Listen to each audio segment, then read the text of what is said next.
plan is to have a wrap-up conversation. Karen is going to come join us. Joe, I was going to say, would you be willing to come back up and just be a bioethicist for a little while?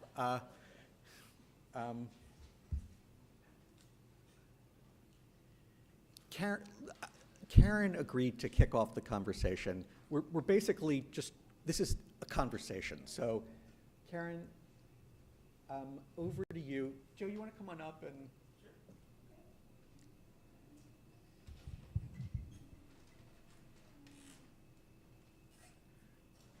Join the crowd.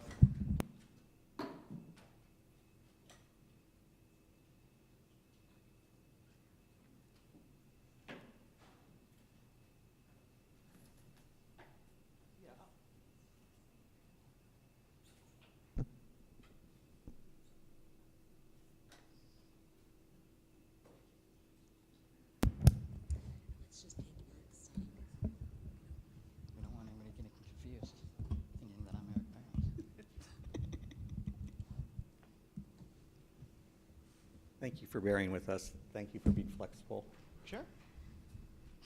So again, we thought that we look at the conference as an opportunity to think together. We're not really interested in sort of one-off, people stand up, do their thing, everybody takes their best shot, you sit down. And we're actually trying to move a conversation forward. So we thought that maybe at the end of the day, it would be useful to try that with everybody. And Karen agreed to kick it off. Yeah, so I just want to start off by thanking everybody for such wonderfully rich presentations and for such interesting questions. As Erik has already said, I think our main goal here is to try to engage everybody in conversation. So I really only have like a few things that I'd like to throw out and just give you my impressions of what my biggest takeaways were from this this morning's and afternoon sessions.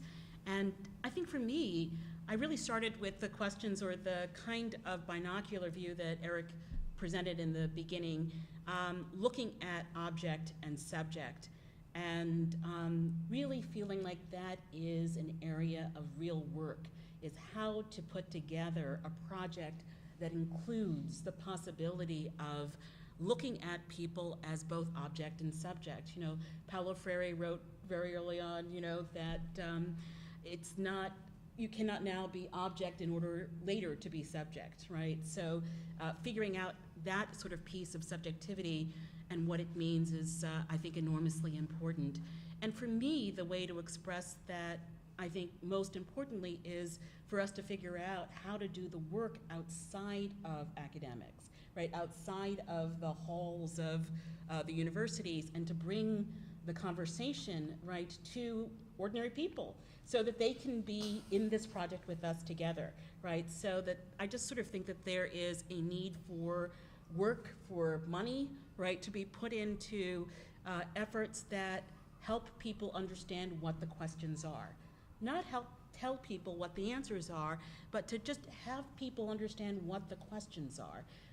That would be really rich. And the two things that, or the two kind of small exchanges that really stood out for me were the earlier one with regard to the Henrietta Lacks conversation, and this was with regard, to the brother, right, in the family.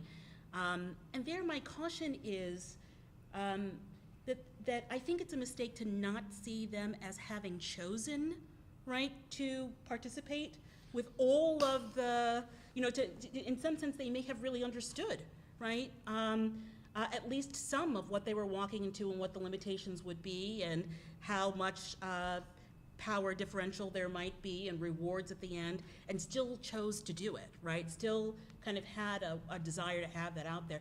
So in that sense, I think that, it's a way of figuring out how do you co-produce stuff, right? That I would want to give at least the author there a little bit of credibility for trying, right? And the problem is that we don't try enough, right? So we don't try enough, so we don't figure out how to bring people along. So it's very difficult, and it is fraught with problems. So work in that area to figure out how to co-produce things in a way that is much more equitable, that gives people the ability to define their own identity and what have you, to create those spaces, I think is really what's enormously important.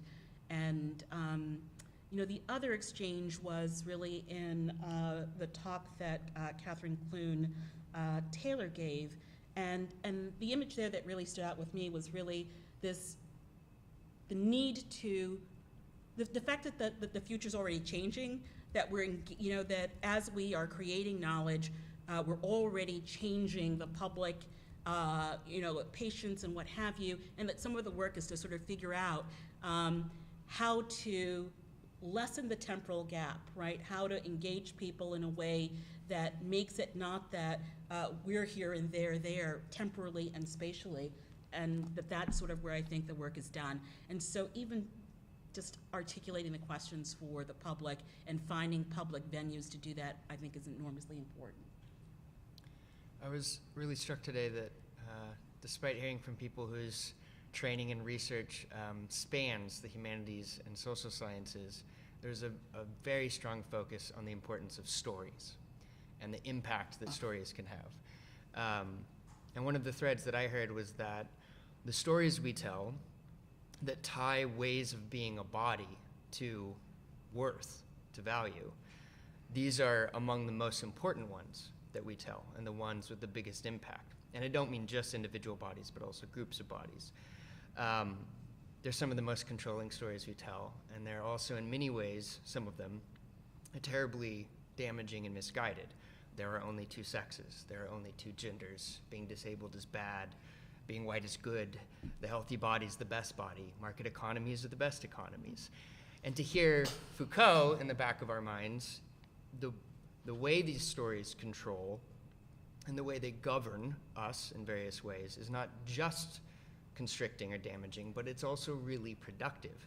And I think it's hard for us, I think it is a very high bar to see the means of production going into these stories and the extent of their ramifications in shaping human life and in impeding us to forging a better form of social organization. And I think it's especially hard for those who have believed these stories their entire life. It can be hard to get them to see that they're just stories. Hence, again, I think that's great to point towards the importance of translational work, whether it be public scholarship or what have you. Jeff, do you want to add anything to that? Put you in a spot. I guess I've been struck somewhat by the theme of gift and weight of genomic knowledge, and just the idea that there's been sort of lots of critique of sort of how to do it badly, right? How to tell bad stories, as Joel might say, or damaging stories, but also the idea that there is some potential here, to help people live their best life, as you might say. There is some potential here with the technologies to maybe challenge some of the dominant narratives and the dominant ways of thinking about things. Your point about how we have been keen and rightly criticizing the telling of bad stories puts me in mind of the question that Colin asked earlier regarding how we might do collectivism right.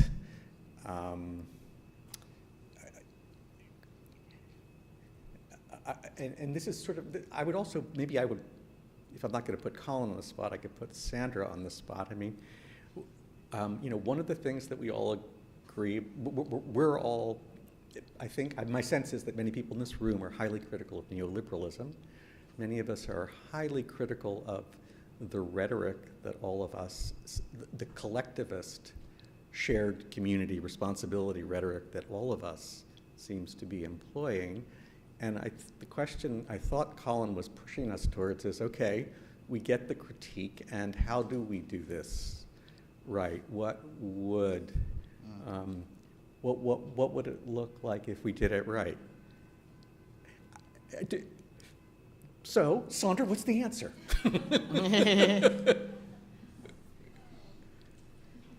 No pressure.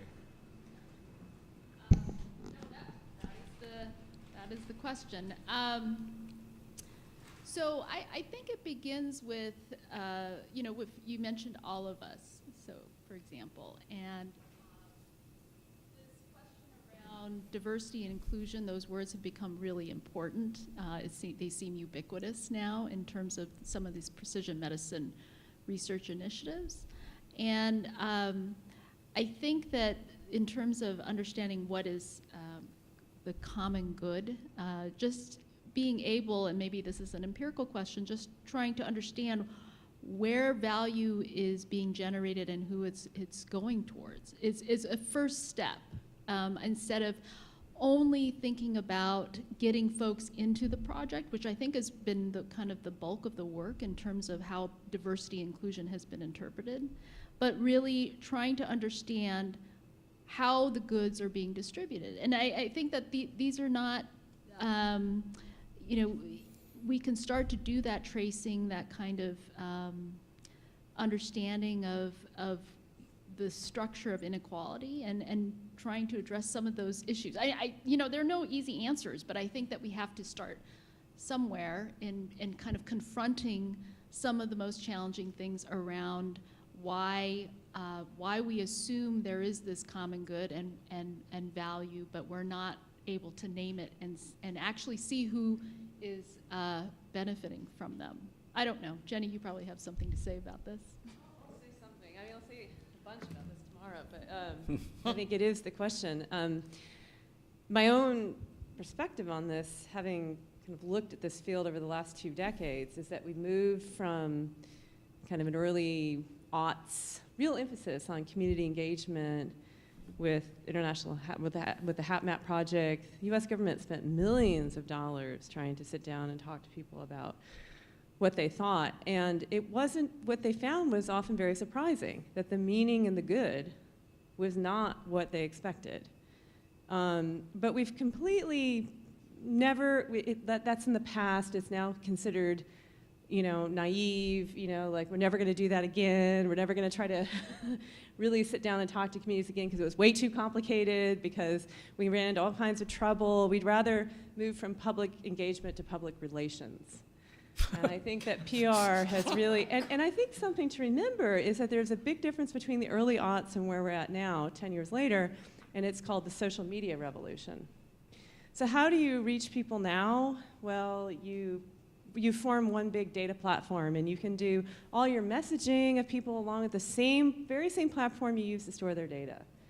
So there's a kind of convergence in the system. And I think that's something, that in terms of, we've been talking about Foucault, I think there has been a shift in the episteme. And that really affects what counts as a good way of understanding the good. And we've moved, it's in the title of our meeting here, the gift. We've moved much more to making people think that what they have inside of them is a gift that they ought to share with others. And it's become much more about compelling people to feel ethical than it was 10 years ago, when it was more recognized that maybe it wasn't necessarily a gift, that maybe it wasn't even a public good. And that's been convergent with this whole social media thing, which has a very kind of flat understanding of what the good society is. That's a broad brush, but when Karen, you were talking about we need to have these conversations, I'm always thinking, how are we going to do it?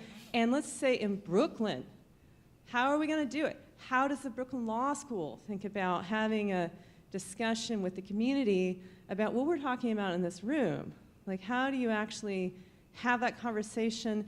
But then you don't want to think about how do you have that conversation alone. You want to think about how does that conversation reach people who matter in positions who are going to make policy changes, because one of the real limitations we've had with really wonderful community engagements we've had all over this country and the world is that people do share their very heartbreaking stories about the very different ways they experience this stuff that doesn't fall into easy categories, and then it doesn't translate into any kind of thinking about the policy.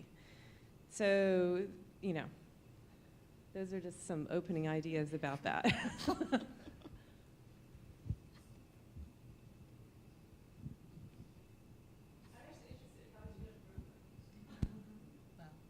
As a lawyer, what you do is you go out and you do a Know Your Rights, right, campaign, which may not actually be a bad thing in the sense that it at least then gives people the understanding of a platform of what the questions are, right? How to frame an argument.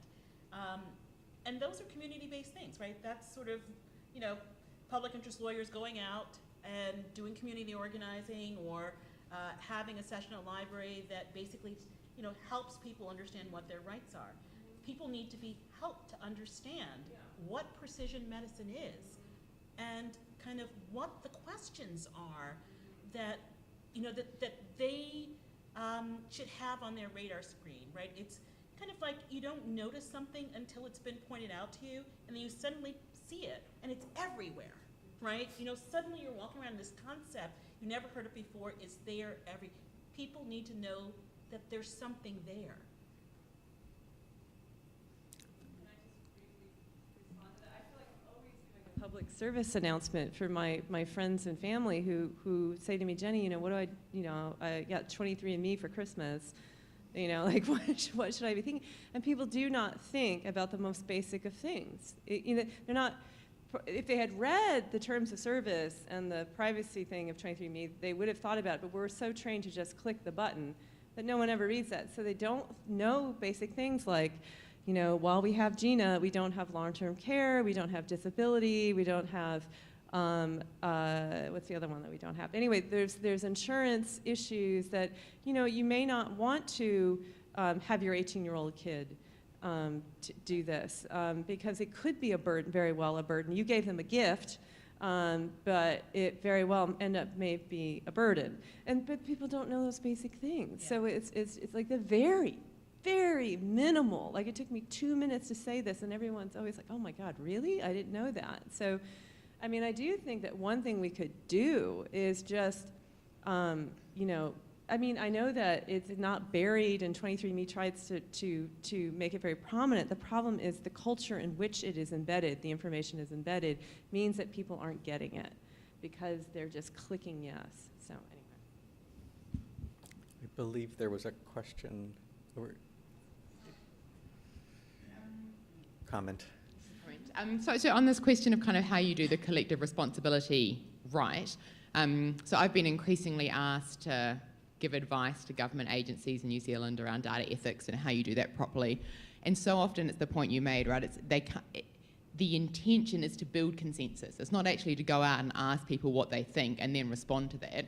It's a way of manufacturing consensus and social license to get things across the line. And so I've been saying, well, if you're going to have a committee that, you know, to look at what projects we do, that committee has to have the power to say no, right? Or it's just pointless. And they're like, oh, no, that's not what we mean, you know. And so we had, you know, with this one particular project that I was involved in at my university, just a question about, you know, how and when we should share data. And we did a kind of bunch of engagement with our community. And a lot of us thought we could come up with a plan where we could really address a lot of the ethical issues, but we couldn't get one key stakeholder group on board. And in the end we said no, right, we're not gonna, our advice was we don't go forward with this now. And that meant turning away money that was on the table. It meant turning away the prestige of being the first university in New Zealand to do this particular type of data sharing.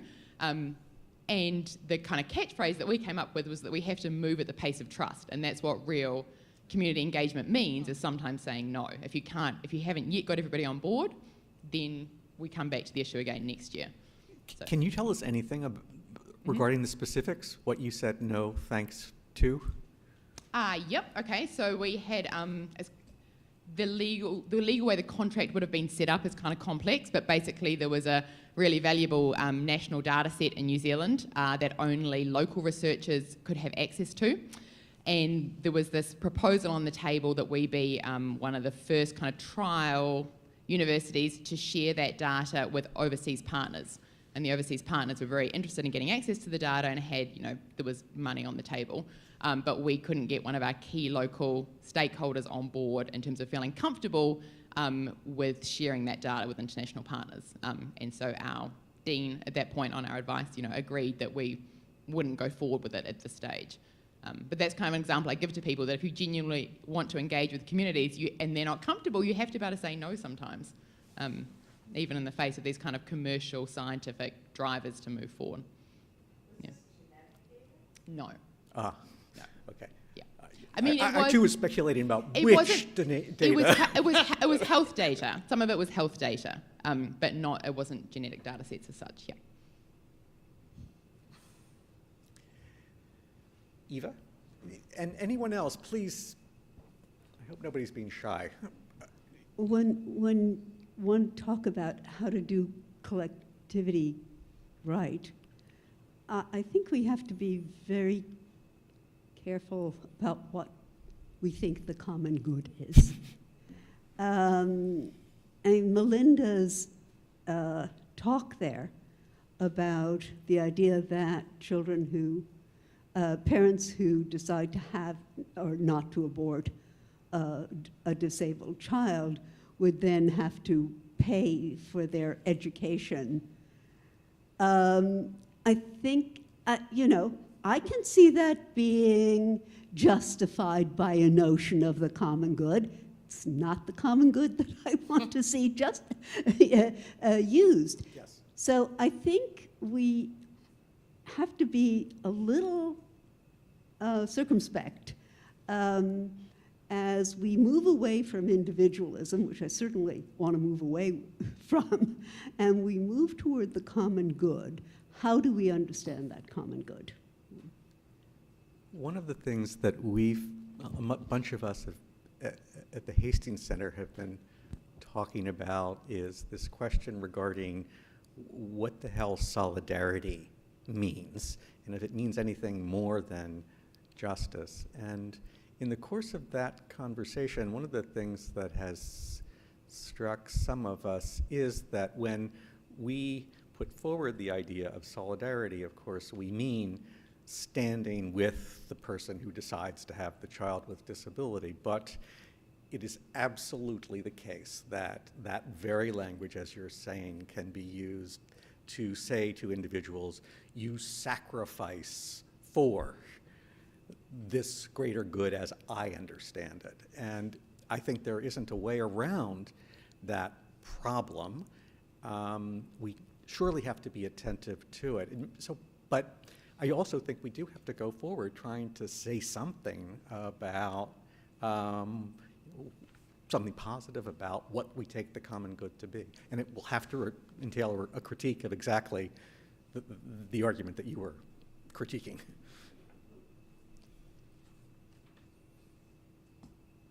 I think a lot of that has to do with evaluating what the values are that ask people to make a sacrifice, right? So the kind of thing that Joe's talking about, what is an adequate open future? What is an open future? Is that the value we want to promote? Right. What are the values we want to promote such that at one point I would say, yeah, I'll sacrifice for that. So I think, and this seems to me to be particularly important as we think about a genetic future, a future of precision medicine, as we think of collecting data, as we think of what do we take the parameters of health and well-being to be? If we simply go with what we've got, That's not going to be very good. It's not going to be very good for a lot of people. And a lot of people are going to be asked to sacrifice for the common good. Last comment. Yay, from someone we haven't heard from. Although the people we're hearing from are wonderful.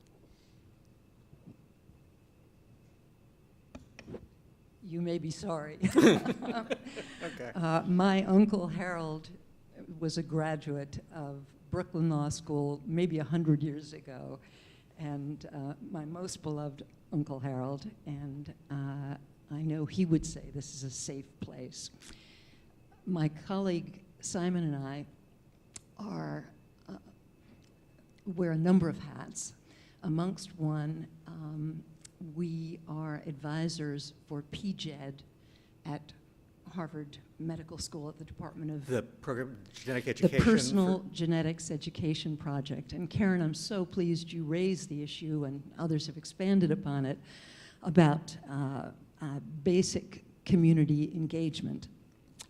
And PGED does that so well, but it's a constant upstream row. Others have commented, though, that engaging at the level of the community is not enough. We need policymakers, we need politicians, we need physicians in the audience, et cetera, et cetera. And PGED does, on a regular basis, congressional briefings. But increasingly, we live in a culture of fear. Thus my reference to Uncle Harold and this being a safe place. And it's a culture of fear that extends even to the halls of Congress, where certain kinds of conversations that could have been had with aides in the hall, casually and comfortably, now have to happen behind closed doors.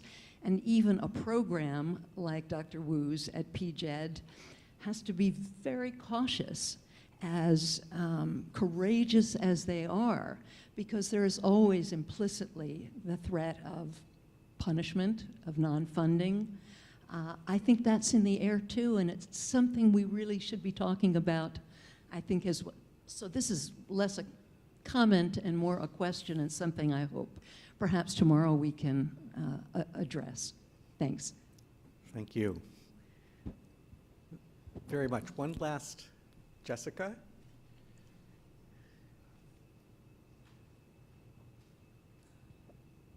I don't want to give too much away for my talk tomorrow morning, but just as a little teaser, I kind of want to push back on Erik, how this conversation began, and that the presumption that we all agree on the critique and that the work now is how do we move forward.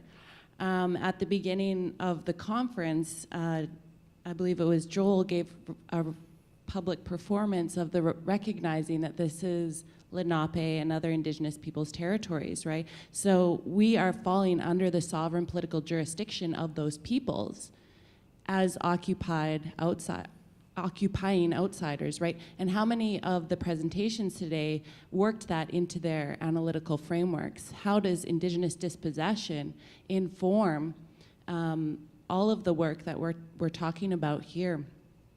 And I just want to add that it was also said that we're challenging the problematics of, white is good and being disabled is bad, and we're challenging those things, yet unwittingly we're doing the same thing when we're saying liberalism is good, choice is good.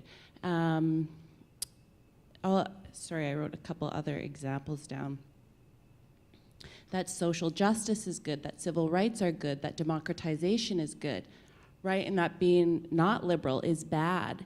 And what this does, it acts as an epistemological imperialism on indigenous peoples who may or may not share those values within their own cultural and political systems, right? Yet we are in their territories asserting what the good values are. So I just wanted to flag that.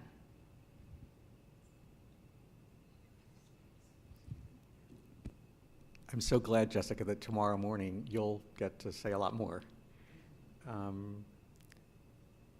I think you're first on the agenda, is that right? That's great. So it's a good place to end. Thank you all so much. One more thing. I made a mistake and forgot to thank one person we should definitely thank, which is Nicole, who's been doing all of the transcribing. So if you've never seen CART in action before, it is amazingly helpful for everyone in the room and everyone watching online, and you should have it at all your conferences. And how she does it is just Yes. absolutely mind-boggling. So I hope we'll see all of you tomorrow morning at 8:15 for continental breakfast. Is that Yeah. correct? Yes. Yes, please leave your name tags on the back table, or the registration table out there. Thank you. Anything else? You have to check in at the registration desk tomorrow when you arrive, so that you can get new badges and be able to move around. Thank you all. We hope you have a good night.